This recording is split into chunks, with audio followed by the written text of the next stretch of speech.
மிதுனம் 15 நாள்ல எச்சரிக்கை மணி அடிக்க போகுது. என்னங்க சொல்றீங்க? பயமா இருக்குங்க. இப்படிலாம் குழப்பாதீங்களே. நாங்க ஏற்கனவே மைண்ட்ல அவ்வளோ 1008 விஷயத்த யோசிக்கிறோம். நீங்க வேற ஏங்க அப்படின்னு கேட்டீங்கன்னா, அதாவது மிதுன ராசியை பொறுத்த வரைக்கும் இந்த மாதத்தை பொறுத்த வரைக்கும் ஒரு சில முக்கியமான மாற்றங்கள் வரப்போகுது. அது கரியரா இருந்தாலும் சரி, ரிலேஷன்ஷிப்பா இருந்தாலும் சரி, உங்க படிப்பு சார்ந்த விஷயங்களாலும் சரி, எதுல நீங்க எச்சரிக்கையா இருக்கணும் அப்படின்றத நான் சொல்றேன். தொடர்ந்து பாருங்க. அது மட்டும் இல்லாம நம்மளுடைய சேனலை இன்னும் நீங்க சப்ஸ்கிரைப் பண்ணாமலே பார்த்துட்டு இருந்தீங்க அப்படின்னா சேனலை சப்ஸ்கிரைப் பண்ணி வச்சுட்டு தொடர்ந்து உங்களுடைய ஆதரவை எங்களுக்கு கொடுங்க. நீங்க என்ன ராசியில பிறந்தீங்க, என்ன நட்சத்திரத்துல பிறந்தீங்க அப்படின்றதையும் கீழே மறக்காம கமெண்ட் பண்ணுங்க.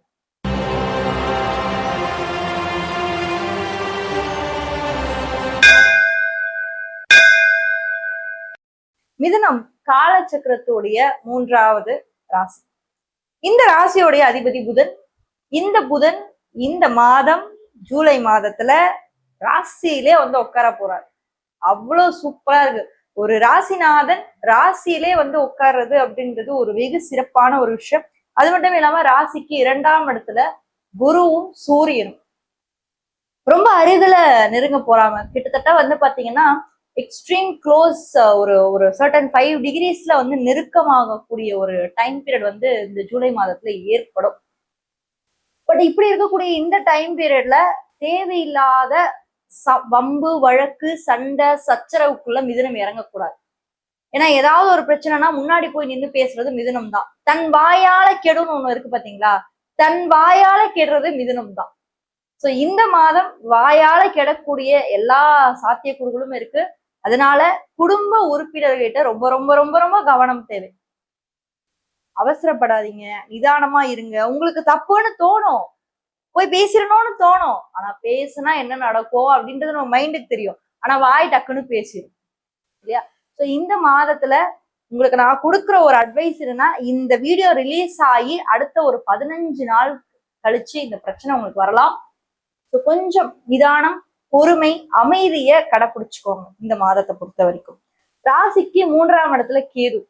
சோ கேதுவும் சுக்கிரனும் உங்களுக்கு ராசிக்கு 3ஆம் இடத்துல இந்த மாதத்துல இருக்க போறாங்க.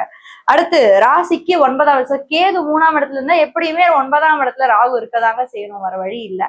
அடுத்து 10ஆம் இடத்துல சனி பகவான். சனி வந்து 10ல இருக்காரு. 12ஆம் இடத்துல செவ்வாய்.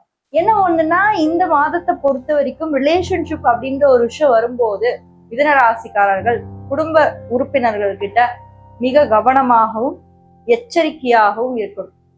அவசரப்படாதீங்க. ஏதாவது இன்வெஸ்ட்மெண்ட்ஸ் பண்ண போறீங்க அப்படின்னா கூட ஜூலை 3rd வீக் பண்ணுங்க. 15th முன்னாடி எதுவும் வேண்டாம். நிதானம் தேவை. ஏன்னா அது வரைக்கும் இந்த குரு சூரியனோட இணைவு வந்து ரொம்ப நெருக்கமா இருக்கு. இந்த இணைவு வந்து சனியை வேற நேரா தொடர்பு கொள்றாரு. குரு பகவான் சனிய 10ஆம் இடம் சொல்லக்கூடிய தொழில் ஸ்தானம் கர்மஸ்தானம் சனியை வேற தொடர்பு கொள்றாரு. சனி உங்களுடைய ராசிக்கு அட்டமாதிபதியா வராரு. சோ ஒரு அட்டமாதிபதி தொடர்பு கொள்றது அப்படின்றது அந்த வகையில நல்லது கிடையாது. சோ கொஞ்சம் கேர்ஃபுல்லா இருங்க. அதே மாதிரி சந்திராஷ்டம நாட்களையும் நீங்க கேர்ஃபுல்லா இருக்கும். எந்த ஒரு முக்கிய காரியத்தையும் தொடங்காதீங்க, முக்கிய விஷயங்களையும் ஸ்டார்ட் பண்ணாதீங்க. நிதானமும் பொறுமையும் கடைபிடிக்க வேண்டிய ஒரு மாதம் வந்து இந்த மாதம். அடுத்து கரியர் எப்படி இருக்க போகுது?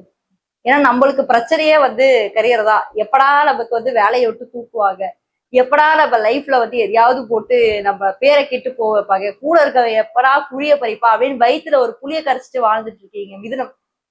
ஏன்னா உங்க பேச்சும் உங்களுடைய அறிவும் தான் வந்து எல்லா இடத்துலயுமே உங்களை வந்து கவர் பண்ணுது. பட் இந்த டைம்ல மிதுனத்தை பொறுத்த வரைக்கும் 10ஆம் இடத்துல இருக்கக்கூடிய சனி பகவான் ஸ்ட்ரெஸ் கண்டிப்பா கொடுப்பார். ஸ்ட்ரெஸ் கொடுக்க மாட்டாருன்னு நான் சொல்லவே மாட்டேன். 100% ஒர்க் ரிலேட்டட் ஸ்ட்ரெஸ் இருக்கும். ஆனா அதே மாதிரி லாபமும் நல்லா இருக்கும், பண வரவும் நல்லா இருக்கும். அந்த ஸ்ட்ரெஸ்ஸை எப்படி நீங்க இந்த மாதம் ஹேண்டில் பண்ண போறீங்க, ஒர்க் ரிலேட்டட் ஸ்ட்ரெஸ்ஸை எப்படி நீங்க இந்த மாதம் ஹேண்டில் பண்ண போறீங்கன்றதுலதான் எல்லாமே இருக்கு. ஒரு சில பேருக்கு டவுட்டும் வரும், என்னங்க இது எப்பயுமே இப்படி இருந்தா என்னங்க பண்றது, ஏதாவது ஒரு மாதம் ஸ்ட்ரெஸ் வந்தா பரவாயில்ல, நான் வந்து 5-6 வருஷமாவே ஒரே ஸ்ட்ரெஸ்ஸான வாழ்க்கையில தானங்க வாழ்ந்துட்டு இருக்கேன், எங்களுக்கு எப்பதாங்க ஒரு விடுதலோ ஒரு விமோசனம் கிடைக்கும்னா அது உங்களுடைய தசாபுக்திகள். திரும்ப திரும்ப நான் சொல்றேன், கோச்சார பலன்கள்ன்றது ஒரு 50% 40% எடுத்துக்கோங்க. உங்களை சுய ஜாதகத்துல இருக்கக்கூடிய தசாபுக்திகள் இதுக்கு பின்னாடி வேலை செய்யும். ஸோ அப்ப தசாபுக்திகளை வச்சு நீங்க செக் பண்ணிக்கோங்க. ஓகே, இந்த தசை வருதா, இந்த புக்தி வருதா, கண்டிப்பா பிரச்சனை இருக்கு. உங்க சுய ஜாதகத்துல 10 வருஷமா ஒரு 6ஆம் இடத்தோட தசையோ 8ஆம் இடத்தோட தசையோ 12ஆம் இடத்தோட தசாபுக்தி காலம் வரும்போது அந்த பிரச்சனை கண்டிப்பா இருக்கதான் செய்யும். ஓகேங்களா? ஸோ தசாபுக்திகள் ரொம்ப முக்கியமான ஒரு விஷயம். ஸோ கரியர் அப்படின்ற ஒரு விஷயத்திலையும் இந்த மாதம் கொஞ்சம் உங்களுக்கு நார்மலா தான் இருக்கும், ஆஹா ஓஹோன்னு இருக்காது. அடுத்து படிப்பு சார்ந்த விஷயங்கள்லாம் என்ன பண்ண போகுது, மிதுனராசி இருக்கக்கூடிய குழந்தைகள் எல்லாம் என்ன மாதிரி மைண்ட் செட் இருக்க போகுது இந்த மாதம். பெற்றோர்கள் இந்த மாதிரி விஷயத்துல கேர்ஃபுல்லா இருக்கணும்னா, பசங்க கொஞ்சம் அவசரப்படுவாங்க, அவசரப்பட்டு முடிவு எடுப்பாங்க. ஸோ முடிவுகள்ல நிதானம் தேவை. எதுக்குமே அவசரப்படாதீங்க, பொறுமையா இருங்க. லைஃப்ல வந்து இன்னைக்கே ஒரு விஷயம் நடந்துடணும், நாளைக்கே ஒரு விஷயம் நடந்துடணும் அப்படின்னு மட்டும் யோசிக்காதீங்க. நிதானமா இருக்கலாம், அதுக்காக ரொம்ப நிதானமாவும் இருக்க முடியாது இல்லைங்களா? ஸோ அதே மாதிரி இந்த ஒரு மாதத்துல பெற்றோர்களுடைய அட்வைஸை கேட்டுக்கோங்க. ஏன்னா உங்க ராசிக்கு 5ஆம் இடத்தோட அதிபன் தான் சுக்கிரன் இல்லையா? ஸோ அந்த சுக்கிரன் தான் இப்போ உங்களுக்கு ராசிக்கு 3ஆம் இடத்துல இருக்காரு. ஸோ பெற்றோர்களுடைய ஒரு அட்வைஸை கேட்டு நடக்கிறது, அவங்க என்ன சொல்றாங்க அப்படின்றத கொஞ்சம் காதுல வாங்கிக்கிறது. உங்களுடைய பர்சனல் ஐடியாஸ் ஏதாச்சும் இருந்தாலும் ஓகேதான், பட் இருந்தாலுமே அந்த ராசிநாதன் இந்த மாதத்துல வலிமையா இருக்கிறது அப்படின்றது உங்களுக்கு ஒரு எக்ஸ்ட்ரா பவர் கொடுத்த மாதிரிதான். ஒரு எக்ஸ்ட்ரா பவர்ப்பா எனக்கு கிடைச்சிருச்சு, இந்த பவரை வச்சு நான் என்ன வேணா பண்ணுவேன் அப்படின்னு சொல்லுவாங்கல்ல. சோ அந்த மாதிரி ராசிநாதன் உங்க ராசியிலே இருக்கிறது எக்ஸ்ட்ரா பவர். பட் இருந்தாலும் அந்த ராசிநாதனுக்கு 5ஆம் வீட்டோட அதிபன் வந்து சுக்கிரன் 3ஆம் வீட்டுல தான் இந்த மாதம் இருக்காரு. ஸோ சுக்கிரன் கேதுவோட இணைவு வந்து இந்த மாதம் வரைக்கும் உங்களுக்கு இருக்கு. ஓகேவா? ஸோ சுக்கிரன் ஒரு பக்கம் வந்து பாத்தீங்கன்னா அசுரகுரு, கேது பகவான் வந்து ஞானக்காரகன், மோட்சக்காரகன். ஸோ ஏதாவது மெயின் டாக்குமெண்ட்ஸ் ஏதாவது நீங்க வெரிஃபை பண்ணணும், செக் பண்ணணும், சப்மிட் பண்ணணும், சம் டிராவல் ரிலேட்டடா, மெயினா வந்து டிராவல் ரிலேட்டடா. ஏன்னா 3ஆம் இடத்துல கேது இருந்தா 9ஆம் இடத்துல ராகு இருக்கும்.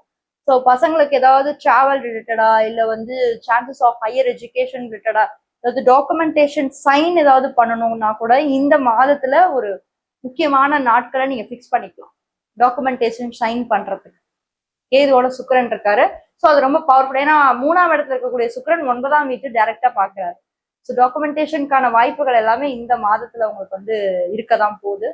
அதெல்லாம் நீங்க வந்து 1 by 1 செக் பண்ணிக்கோங்க. உங்க பேரண்ட்ஸ் கைடன்ஸோட 1 by 1 நீங்க வந்து செக் பண்ணி பாத்துக்கலாம், நம்மளுக்கு எப்படி இருக்கு, இது நம்ம ஏதாவது வேற ஏதாவது பண்ணணுமா அப்படின்ட்டு 1 by 1 செக் பண்ணிக்கோங்க. மொத்தத்துல மிதுன ராசியை பொறுத்த வரைக்கும் இந்த சூரியன் குருவோட இணைவு வந்து கொஞ்சம் உங்களுக்கு நிதானத்தை கண்டிப்பாக பேச்சுல வந்து சொல்லித்தரும். கவனம் தேவை. நிறைய நல்ல விஷயத்தையுமே நம்ம நடக்கும். மிதுனராசி இந்த ஸ்டார்டிங்லேயே நம்ம சொல்லுவோம், நிறைய நல்ல விஷயம் தான் நடக்க போகுது. ரொம்ப பாசிட்டிவா நீங்க உங்க மைண்ட் செட்டை வச்சுக்கோங்க. ஏன்னா நம்ம மாத ஸ்டார்டிங்கே நமக்கு நல்லது நடக்கும்ன்ற ஒரு மைண்ட் செட் இருந்தாலும் நல்லது நடக்கும். ஓகே, ரிஷபராசி பத்தி தெரிஞ்சுக்கணும்னா இந்த வீடியோல ஃபர்ஸ்ட் கமெண்ட்ல ஃபர்ஸ்ட் லிங்க்ல கொடுத்துருக்கேன், மறக்காம அதையும் போய் செக் பண்ணுங்க. யாராவது ஒரு ஃப்ரெண்டுக்கு இந்த வீடியோ ஷேர் பண்ணி ஹெல்ப் பண்ணணும்னு நினைச்சீங்கன்னா மறக்காம ஷேர் பண்ணி ஹெல்ப் பண்ணுங்க. உங்களுக்கு எங்கிட்ட பர்சனல் கன்சல்டேஷன்ஸ் வேணும்னு நினைச்சீங்கன்னா கீழே இருக்க வாட்ஸ்அப் நம்பர் மூலமா என்ன நீங்க தொடர்பு கொள்ளலாம். தேங்க்யூ.